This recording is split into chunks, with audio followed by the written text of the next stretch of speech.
Operation mule હન્ટને લઈને પોલીસની કવાયત મ્યુલ હન્ટ 2.0માં સાયબર ફ્રોડનો પર્દાફાશ થયો છે। રાજ્યભરમાં કુલ 307 સાયબર ક્રાઇમની ફરિયાદ નોંધાઈ છે, જેમાં કુલ 182 આરોપીની અટકાયત કરવામાં આવી। મ્યુલ હન્ટ 2.0 હેઠળ 670 જેટલા મ્યુલ એકાઉન્ટ્સ પકડવામાં આવ્યા। કુલ 3649 કરોડના સાયબર ગુનાઓનો ખુલાસો થયો છે।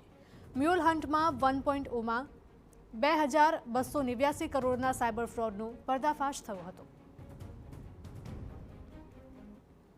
અન્વયે ગઈકાલ રાત સુધીમાં 92 એટલે કે 92 જેટલી એફઆઈઆર દાખલ કરવામાં આવી છે, જેમાં 182 આરોપીઓની અટક કરવામાં આવી છે, જેમાં 670 જેટલા મ્યુલ એકાઉન્ટ પકડી પાડવામાં આવ્યા છે અને ટોટલ ભારતભરના 3464 જેટલા ગુનાઓ ડિટેક્ટ થવા પામેલ છે। આ પૈકી 307 ફરિયાદો ગુજરાત રાજ્યની હતી અને રકમની બાબતમાં જોઈએ તો આ ગુનાઓમાં 3649 કરોડ રૂપિયાના સાયબર ક્રાઇમના ગુનાઓ ડિટેક્ટ થવા પામેલ છે।